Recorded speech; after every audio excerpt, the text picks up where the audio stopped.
There's about 200 species of wild roses.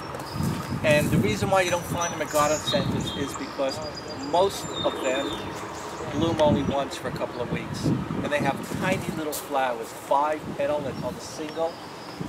We have growing wild all over Cape Cod Rosa multiflora, which is one of the species roses. And you can't even buy it today because it's on the invasive species list, but it's used for rootstock, for grafting roses.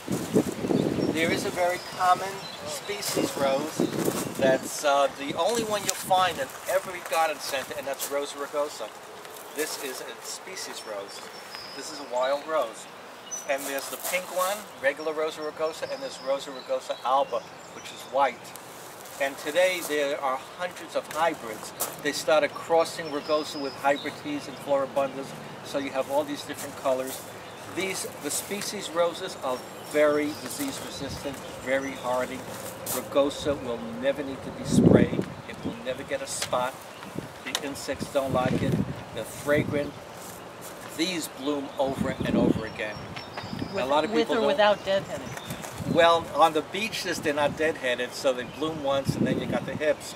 If you have a rugosa bush at home, deadheaded, and it will bloom over and over. The more you deadhead, the more it'll bloom. The other thing about rugosa is they're used on the beaches for a reason. They're planted all along the beaches on the East Coast for erosion control.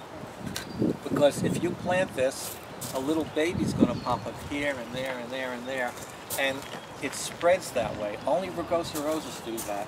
So if you have them in your garden at home, you might want to put a little edging around it, and you might prevent it from spreading. But today, everyone is carrying rugosa. Everybody loves them. They're fragrant. They got the beautiful hips. But this is the only species rose you're going to find in a garden center today. There are mail order nurseries that have some of the other ones, but you know, it's really for the collector, not for the average gardeners. The next group is old garden roses, and I don't see any here.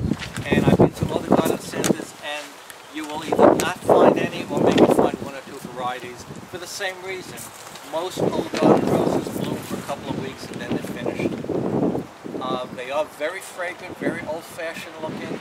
They have the heavily multi-petal, lots and lots of petals, flat top, very what we call the old-fashioned look.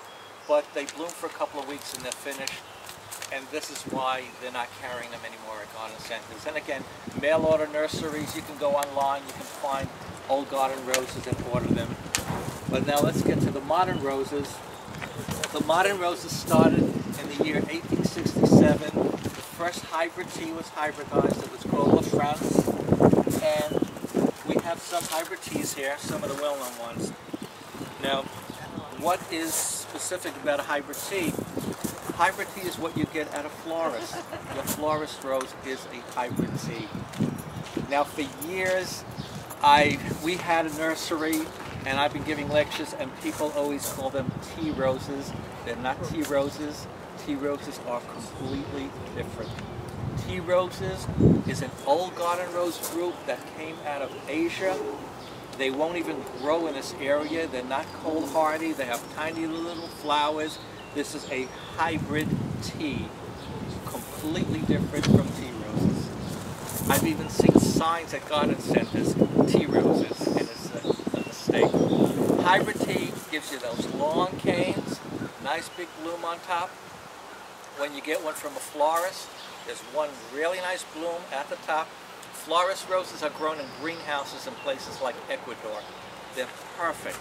When you buy a hybrid tea from a garden center, plant them in your garden, you here have 2 buds, sometimes 3 buds. You can let them all grow and open and get 2 or 3 nice blooms, or you can break this one off and now you get a bigger bloom, single bloom instead of 2 medium-sized ones. So you can do that with a hybrid tea. What else do we have for the hybrid tea? Paradise. Excuse me, do you cut that back during the summer? Not during the summer. Well, you deadhead. Yeah. Okay, the bloom opens, you want to bring it into the house, or you let it go until it's not looking good anymore, you deadhead.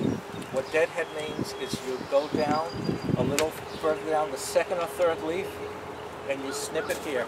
If you want to bring it into the house to put it in a vase, you cut it even lower. But are you supposed to go to right a above the leaf. 5 leaves or 3 leaves? Isn't Well, there something about that? Usually the first leaf is a 3, Yeah. or in some cases the first 2 are 3s, and then there are 5s. You want to at least cut to the second or third 5, but you can go even lower if you want a nice long stem to bring into your house. Okay? So that's how you deadhead, and that's how you cut them. You want to cut low. Now that cane is going to bloom again. It's going to take a little time for that stem to grow back and bloom. Okay?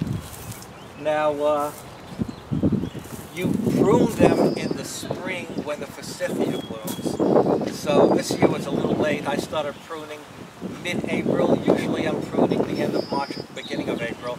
But that's when you cut hybrid tea roses down, and we prune them way down to about 18 inches, 2 feet. Any rules about pruning? About pruning, you want to cut above a bud that's pointing out. It's hard to show right now with all the leaves, but there are buds. When the forsythia bloom, you're going to see buds everywhere. You want to cut above a bud pointing outward, not in, because if you cut above a bud that's pointing in, that bud's going to grow this way, and you'll have all the canes growing into the middle of the plant instead of out. So you cut them down to about 18 inches. I don't want to get heavily into pruning now. We did that last month, but I just wanted to show you examples of hybrid teas. So this is JFK and Paradise, and we have Peace. Peace is one of the most famous roses of all time. It is a hybrid tea. It's a little finicky, a little hard to grow. Peace was actually given out at the UN, at the first meeting of the UN to mark the end of World War II. That's why they named it Peace. Now, hybrid teas are the most difficult roses to grow. People like them because of that long stem and a nice big bloom on top, but they are the most prone to disease, and they're the most prone to die over the winter. We've had peace in our garden, and we lost it. With all the work we do on our roses, years ago we lost it, we have it again in our garden. We planted it again. They do require some sort of protection against fungal disease.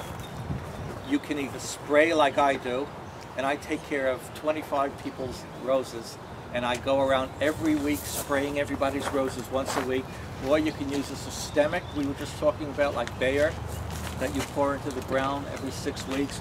But you need some kind of protection against black spot.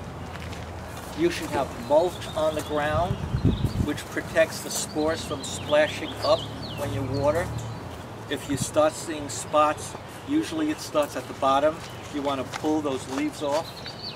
If you don't want to spray, you can just pull the leaves off and live with a little bit of black spot. There are organic things to spray with today. I use the Bayer product, but there's neem and there's green cure for people who want to be organic and are concerned.